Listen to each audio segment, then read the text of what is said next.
Alors, bonjour, chers auditeurs, auditrices de Derrière l'image. Toujours votre heure de cinéma à Radio Centre-Ville. À ce moment-ci, je vais rencontrer la réalisatrice Émilie Porry pour son film Couper le cordon et moi, l'animation, Pierre Pajot. Alors, bonjour, Émilie. Bonjour, Pierre. Bonjour, Émilie.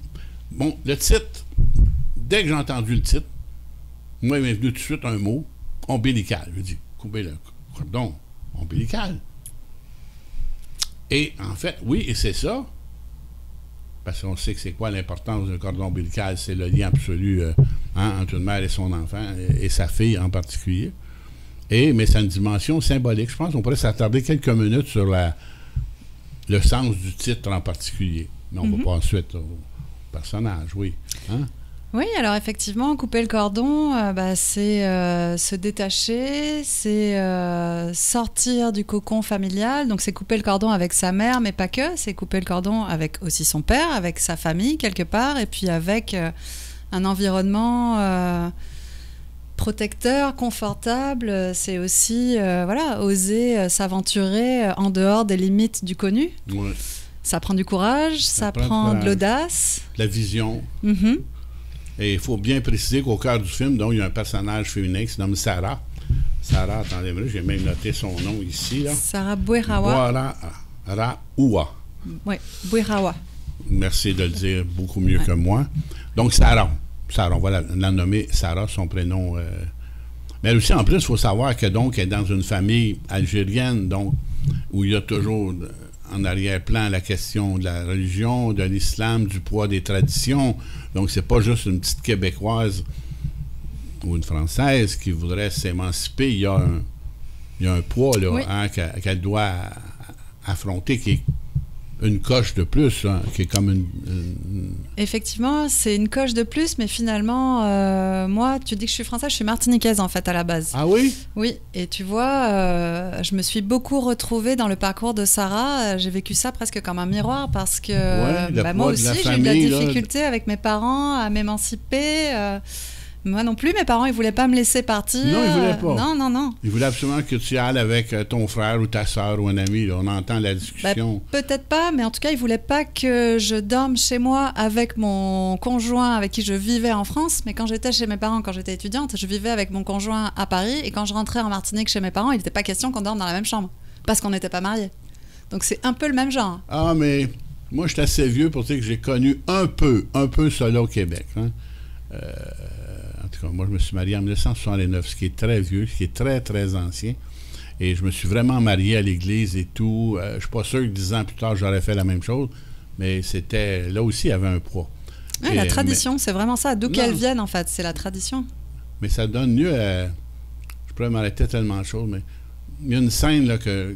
Ben, il y en a plusieurs, mais... Moi, c'est la discussion avec son père. Sarah et son père. Que, justement, lui, il dit... Non, je ne veux pas que tu partes seul, c'est dangereux. Et ça te prendrait ton frère, ta soeur, un ami.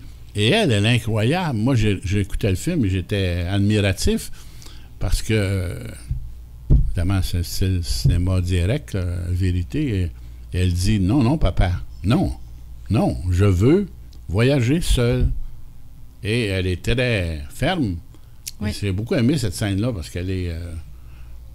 Elle est forte, hein, ça montre bien. Elle est forte, mais je dirais une force tranquille. Elle est déterminée, mais elle reste toujours dans les limites du respect. Ben oui, c'est là-dessus qu'elle est hyper forte. Il y a une autre scène, par exemple, elle fait la prière du Ramadan où elle prend la peine, en plus de se voiler comme une vraie musulmane, et elle est avec son père. Et là, encore une fois, toutes le tapis, bon, ce qu'on connaît, là, tout le monde connaît les prières, les rituels musulmans. Mais je ne sais pas si on a le droit de le dire. À la fin... Il ne faut pas dévoiler faut pas trop la fin du film. Okay. Bon, Antoine, tu sais, ça n'a jamais le droit de trop parler de la fin des films. Alors, il y a quelque chose qui va se passer à la fin en rapport avec son père. Je ne vous le dirai pas. Allez voir le film. Il est à Cinémathèque québécoise. Et vous verrez de quoi je parle. Donc, revenons à Sarah. Mm-hmm. Il y a quelque chose qui est très important dans sa vie, c'est le sport, c'est le basketball. Très, très important. Ça, c'est un aspect que j'ai déjà vu d'autres documentaires, particulièrement sur des jeunes aussi, des Haïtiens aussi, qui créaient cette dimension-là. Et elle dit même, elle emploie l'expression « ma famille ». Hein? Oui, c'est vrai. Elle emploie l'expression « ma famille », c'est fort. Oui, parce qu'elle a trouvé au sein de son équipe de basket. Alors, au moment où on a tourné, elle ne jouait plus dans une équipe. Non. Elle était entraîneuse. Elle était Entraîneuse coach, à l'école assistante secondaire où coach. elle avait étudié. Exactement. Jeanne Mance, ouais. Mais avant ça, en fait, elle a découvert le basket sur le tard. Elle a commencé, elle était déjà au secondaire. Et elle a tout de suite été assez bonne, je pense, puisqu'elle a été donc recrutée par l'équipe de son école. Tu as vu le corps de Sarah? Oui. Écoute, elle est grande, elle est mince. Moi, je la regarde, je vois tout de suite quelqu'un d'athlétique. Mais en plus, elle a décidé de se consacrer au basket. Alors oui, pas que, mais c'est vrai qu'elle a trouvé à travers le basket une façon de s'émanciper aussi, une façon de sortir de chez elle. Elle est partie en tournoi, ça a été ses premiers séjours hors de chez elle. Oui, elle en parle, oui. C'était dans le cadre de tournois de basket, donc avec son équipe, avec toutes ses filles qui sont devenues super proches, parce que mine de rien, elle se trouvait pour une grande partie dans la même situation que Sarah, c'est-à-dire avec des parents un peu effrayés ou méfiants, on va dire, de l'extérieur. Oui, on voit qu'il y a des... mais aussi, je ne veux pas tomber dans les préjugés sexistes, mais c'est une fille... Et bien sûr, normalement, les parents sont plus inquiets. Moi, j'étais père de 2 filles, donc on est un peu plus inquiets pour une fille que pour un garçon. Ses parents, clairement, en tout cas. Hein? Ses parents, clairement. Les parents de Sarah le sont. Clairement. Et, mais je sais qu'il y a quelque chose de légitime, de valide là-dedans. Pas à l'extrême, mais quelque chose d'un peu... Et donc, Sarah est le personnage principal que l'on suit, encore une fois, qui avec de très nombreuses scènes avec sa mère. Et c'est vrai, je vais te demander, il me semble qu'il y a beaucoup, beaucoup de scènes dans la voiture. Oui. Moi, je dirais qu'il y en a presque trop, mais j'aimerais que tu m'expliques, parce que ça donnait un moment très intime. C'est quoi la raison? Alors, il y a 3 scènes exactement dans la voiture. Oui, mais c'est long. Ouais, mais pour moi, c'était important parce qu'en fait, c'était le seul moment où elles se retrouvent toutes les deux. Elles sont comme dans une bulle, en fait. C'est une bulle. La voiture, c'est une bulle. Il y a quand même du monde à la maison. Il y a plusieurs frères et sœurs. Ils sont 5, les enfants, plus les parents. Donc, la voiture, c'est le petit cocon où elles se retrouvent toutes les deux. Et surtout, le cours de conduite, c'est Radouja, la mère de Sarah, qui la pousse à apprendre à conduire. Et pour moi, c'est vraiment une démarche émancipatrice, en fait. Oui. Pour quelqu'un, en plus, qui veut voyager, qui veut sortir de chez elle, qu'est-ce qu'il y a de mieux que d'avoir son permis, pour commencer? Ben oui. Et bizarrement, Sarah, au départ, elle n'était pas trop... elle disait à sa mère, mais j'ai pas besoin, je suis à Montréal, j'ai pas besoin de conduire. Et sa mère lui disait, si, il faut que tu apprennes à conduire. Et c'est en ce sens-là que c'est aussi quelque chose de... C'est l'impression que j'avais eue que c'était la mère, mais c'était pas clair. Je m'excuse, moi, en tout cas, je l'ai pas reçu comme absolument clair. Mais c'est un peu l'impression que j'ai eue que la mère était comme l'instigatrice presque là, de cette démarche. En tout cas, non, ça donne des scènes révélatrices, là, parce que comme tu dis, là, parfois à la maison, ils sont seuls, là, elle et la mère, mais dans l'auto, c'est plus... Mais dans l'auto, elles ne peuvent pas être dérangées. À la maison, elles sont peut-être seules dans une pièce, mais il y a du monde autour, il y a des gens qui passent, qui traversent. C'est vraiment la voiture, c'était vraiment le petit cocon. Et moi, j'ai trouvé que c'était l'endroit parfait pour avoir des conversations un peu intimes, justement. Intimes, oui. Ah, oui, toutes les scènes sont importantes. J'en trouvais beaucoup, mais elles sont toutes importantes. Et donc, Sarah, on va le dire, quand même, le processus, c'est qu'elle veut s'émanciper, elle veut couper, revenons au titre du film, elle veut couper le cordon. On peut quand même dire, sans tout révéler la fin, qu'elle va organiser une fête, 20 ans, avec un groupe d'amis, à son goût, à ses idées, et que là, on a... Elle va organiser, mais on ne sait pas si elle va arriver à y aller. C'est ça le truc. Ah, oui. Effectivement, il y a 2-3 moments où elle... Oui, je comprends. C'est vrai. Mais c'est drôle, moi, je regardais votre film et je me disais, non, ça va marcher. Ça peut pas marcher. Voyons donc, ça se peut pas. Elle semble y tenir. Mais je me suis dit la même chose tout au long du tournage. Parce que même moi, on savait pas, en fait. Non? Non. Et je priais pour elle. Je me disais, mon Dieu, mais parce que c'était tellement... Sarah, je l'ai rencontrée quand elle avait 15 ans. Et déjà, quand elle avait 15 ans, elle m'en parlait de ce projet-là, d'organiser une fête pour son anniversaire avec ses copines à l'extérieur de Montréal. C'est 5 ans plus tard. Ben elle a 20 ans dans le film. Oui. Donc moi aussi, j'ai croisé les doigts. Et toute l'équipe du film a croisé les doigts avec moi. Ouais, on était tous derrière elle.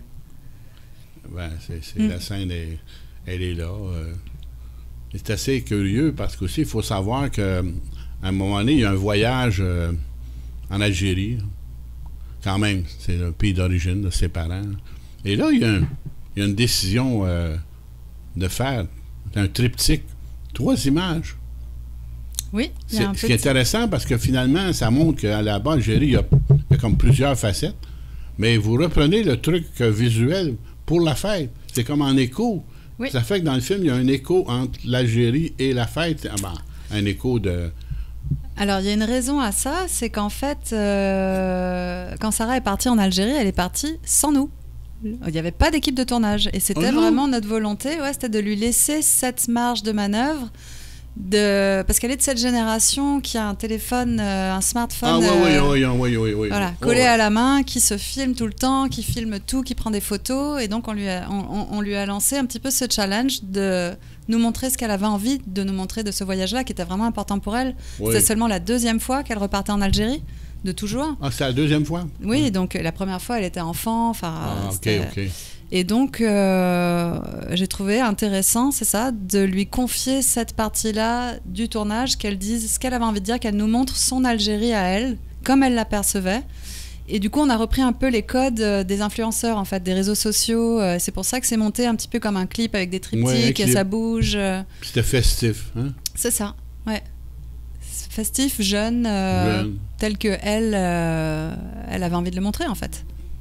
En tout cas, moi, j'ai trouvé que ça rendait une image particulièrement vivante et intéressante de l'Algérie. Alors, on aurait pu vouloir dépeindre l'Algérie comme atrocement toute macho, conventionnelle.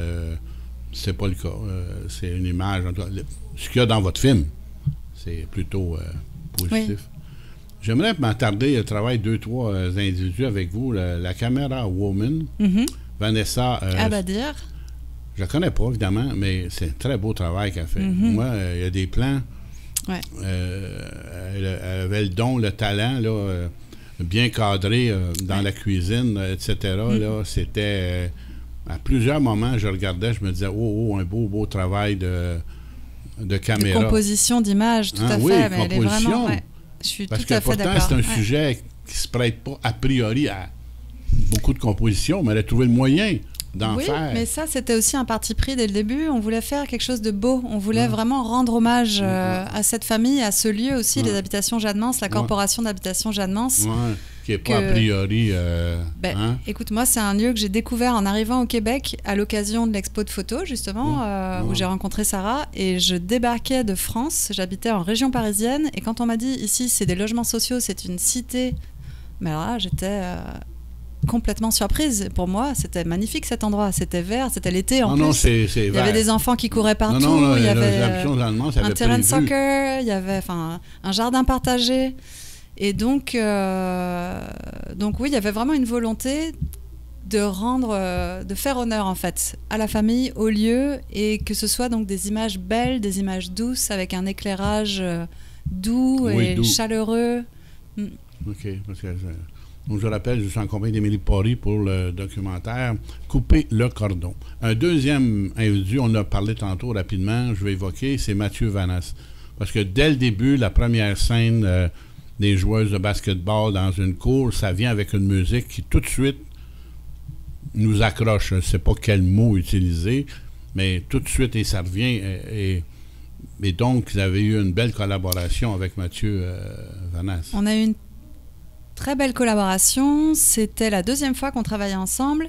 Et là, le challenge pour Mathieu, c'est que je suis arrivée en lui disant, écoute, voilà, je lui ai parlé du film, je lui ai parlé du projet, je lui ai parlé de Sarah. Il a rencontré Sarah et Sarah est arrivée avec une playlist de ce qu'elle aimait comme musique. Ah, mon Dieu, c'est cute. Voilà. Alors, mais pour Mathieu, c'était un challenge quand même, parce qu'il y avait la playlist de Sarah, il y avait moi, mes intentions, puis il y avait Mathieu, sa créativité, et il a réussi à faire quelque chose de formidable. Moi, je trouve que oui. Moi, je trouve que c'est une belle bande sonore, ton film, belle image, mais belle bande sonore. Merci. Un troisième élément dans les collaborations, c'est que tout à coup, arrivent des segments d'animation qui sont fort vivants et utiles. Et ça, c'était quoi? C'était un goût vraiment à toi, important. Ça venait comment, cette idée-là? Alors, l'idée, à la base, venait de moi parce qu'en fait, depuis que quand j'ai rencontré Sarah, il y a eu donc plusieurs années qui se sont passées entre la première rencontre et le début du tournage. Donc, il y a eu 4 ans, quelque chose comme ça. Moi, j'ai continué, pendant toutes ces années, j'ai créé un lien avec Sarah, avec sa famille. Je me rendais chez eux, je passais du temps avec eux. Et, excuse-moi, j'ai oublié la question. Non, mais l'idée, c'est, je voulais que tu me parles du travail de dessin, d'animation. Voilà. Et c'est qu'en fait, tout au long de ces années, donc, j'ai un peu suivi Sarah dans son processus de passage à l'âge adulte. Elle grandissait. Je l'ai connue à 15 ans jusqu'à 20 ans. Et en fait, elle me parlait de beaucoup de choses que je trouvais un petit peu difficiles à mettre en image. En fait, des choses vraiment intérieures, des idées qu'elle avait, des rêves, des idées un peu folles, des états d'âme. Et comme je ne voulais pas qu'il y ait d'entrevue dans le film, je me suis dit que l'animation, ce serait un bon moyen d'exprimer en fait ces choses-là qui sont difficilement montrables par une caméra. Et donc, on en a parlé ensemble, Sarah et moi. Elle m'a envoyé des références en fait d'animation qu'elle avait eues à l'école, qu'elle aimait bien, qu'elle trouvait sympathique, et on s'est inspiré de ça. On a travaillé avec Comet Studio Animation et Ismaël Mossadegh. Et voilà, donc on a travaillé avec Sarah. À chaque étape, elle était là. Ouais. Oui, c'est bien. J'imagine qu'elle a pu... Parce que, bon, il y a un segment là, avec les cartes postales puis tout. Oui, bon, je regardais, je me disais, Sarah devait... approuver, devait comme dire oui, ça c'est comme ça. Parce qu'il fallait que ça représente sa vision, son intériorité et ses idées. Et d'ailleurs, on a mélangé en fait l'animation avec des images d'archives. Tout à fait.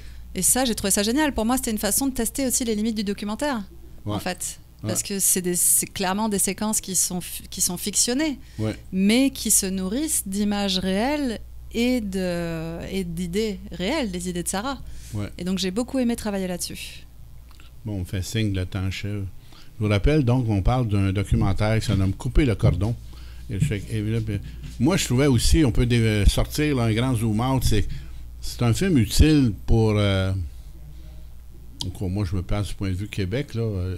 C'est quand même une ouverture sur des immigrants, sur des gens qui arrivent, qu'on connaît peu.